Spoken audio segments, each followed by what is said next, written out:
සුබ දවසක් කියලා පිළිගන්න ඔයගොල්ලෝ හැමෝම TP Education YouTube channel එකට ඔයාලා මේක තුළ ඉන්නේ TP Education අපි ඔයාලට ගෙනත් දෙන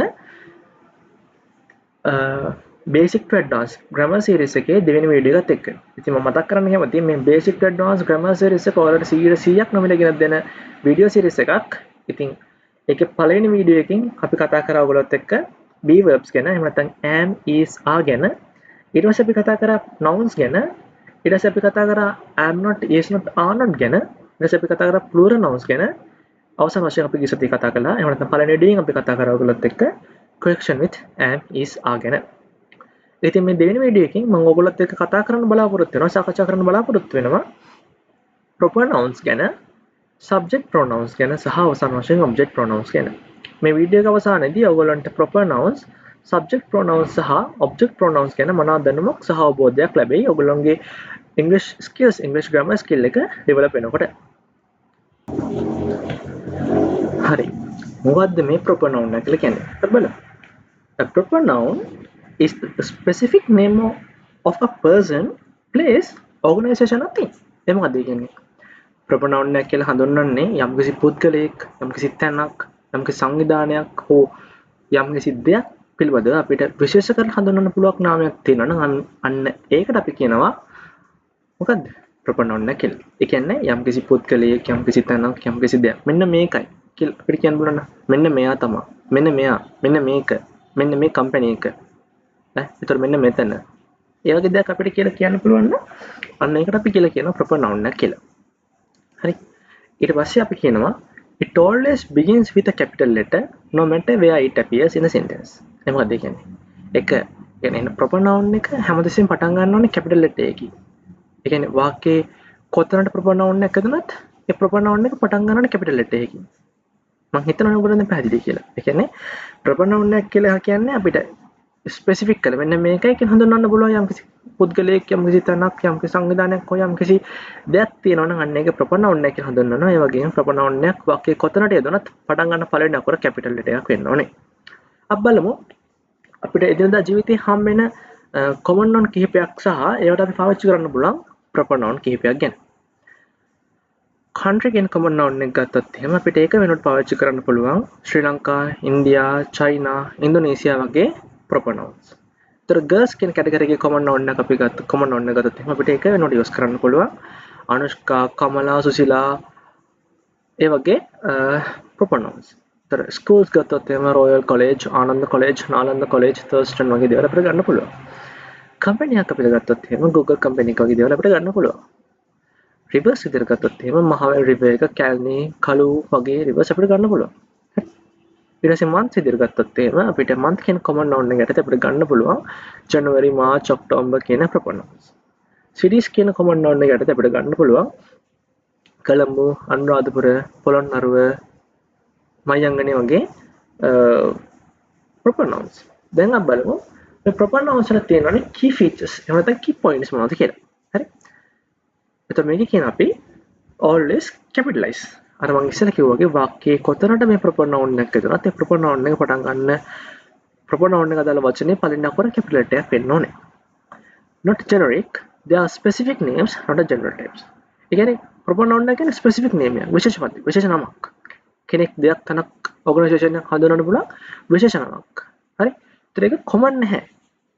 සමහරවිට එකම නම තියෙන කීප දෙනෙක් ඉන්න පුළුවන්. හැබැයි ගොඩක් common නැහැ. හරි? දැන් අපි ගැලලමක් ගත්තොත් එහෙම සුසිලා කියලා තුන්දෙනෙක් ඉන්න පුළුවන් නේ. හැබැයි ඒ යම් සිද්ධියකට දාලා සුසිලා ඉන්නේ කියලා කියන්න පුළුවන්. හරි? can be one word or more. ඒ කියන්නේ proper noun එක තනි වචනයක් වෙන්න පුළුවන්. එහෙම නැත්නම් වචන කිහිපයක් එකතුවක් වෙන්නත් පුළුවන්. quick tip එක. හරි?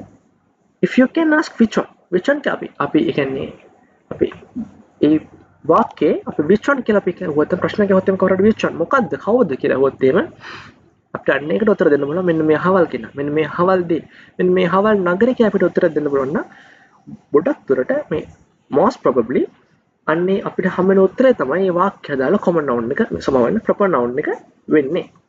හරි? මම හිතනවා ඔයගොල්ලන්ට තේරෙන්නේ නැති කියලා. ඒ කියන්නේ proper noun එක කියලා කියන්නේ යම්කිසි කෙනෙක් යම්කිසි තැනක් යම්කිසි දෙයක් හෝ යම්කිසි සංවිධානයක් හඳුන්වනවා කරන විශේෂ නමක්. ඒතර මෙන්න මේ නම පටන් ගන්න වචනේ පළවෙනි අකුර කැපිටල් වෙන්න ඕනේ. ඒක මේ වාක්‍යයේ කොතනට යදනවා. එතකොට මම හිතනවා ඔයගොල්ලන්ට proper nouns ගැන තේරෙන්නේ නැති කියලා. දැන් අපි කතා කරමු subject pronoun ගැන. මොකක්ද මේ subject pronoun එක කියලා කියන්නේ? The subject pronoun is the word that replaces the subject of a sentence. වාක්‍යයේ subject එක වෙනුවට පාවිච්චි කරන්න පුළුවන්. subject වෙනුවට භාවිත කරන්න පුළුවන් වචනයට අපි කියනවා subject pronoun එක කියලා. මෙන්න හොඳම දේ. It tells who or what is doing the action. ඒ වාක්‍යයට අදාළ ක්‍රියාව සිදු කරන පුද්ගලයා හෝ දෙය තමයි මෙන්න subject pronoun එක වෙන්නේ. ඉංග්‍රීසි වලදී ප්‍රධාන වශයෙන් subject pronoun හතක් තියෙනවා. first person singular එක විදිහට අපිට ගන්න පුළුවන් I කියන එක. මම උදාහරණයක් ගත්තොත් I am learning English. මම ඉංග්‍රීසි ඉගෙන ගන්නවා. එතකොට කවුද මේ ඉංග්‍රීසි ඉගෙන ගන්න ක්‍රියාව සිදු කරන්නේ? මම විසින්. එතකොට මේකේ subject pronoun එක තමයි මම. second person singular plural. ඒකට අපි ගන්න බලන්න you කියන එක. You are my friends. ඔයා මගේ මිතුරා. ඔයගොල්ලෝ මගේ මිතුරා. හරි? third person singular කියන කැටගරි එකකට අපිට තියෙනවා subject pronouns තුනක්. he කියන්නේ, she කියන්නේ, it කියන්නේ third person singular. හරි? එතකොට උදාහරණයක් ගත්තොත් he කියන subject pronoun උදාහරණයක් ගත්තොත් he plays football. football play කරන්නේ කවුද? he. එහෙනම් he තමයි subject pronoun එක. she likes music. අය සංගීතයට කැමති. සංගීතයට කැමති කවුද? ඇය. හරි?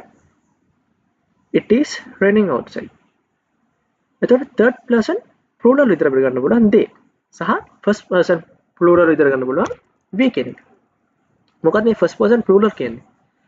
we කියන්නේ මම සහ තව කෙනෙක්. කොහොම මම සහ තව කීප දෙනෙක්. අන්න ඒකට අපිට ගන්න බලන්න we. හරි? එතකොට ඔන්න ඔය ටික තමයි subject pronouns වලදී කියලා දෙන්නේ කියන්නේ. එතකොට මේ බලන්න the teacher කියන්නේ මෙන්න මේ වාක්‍යයේ subject එක. හරි? the teacher is in the classroom. teacher පන්ති කාමරේ ඉන්නවා. එතකොට මේ teacher කියන්නේ subject pronoun එක. මේ teacher වලට අපිට replace කරන්න පුළුවන් he කියන subject pronoun එක. teacher කියන්නේ subject එක. teacher වලට replace කරනවා he. he is written on the blackboard. කියන්නේ teacher පන්ති කාමරේ ඉන්නවා. ඔහු blackboard එකේ ලියනවා. හරි?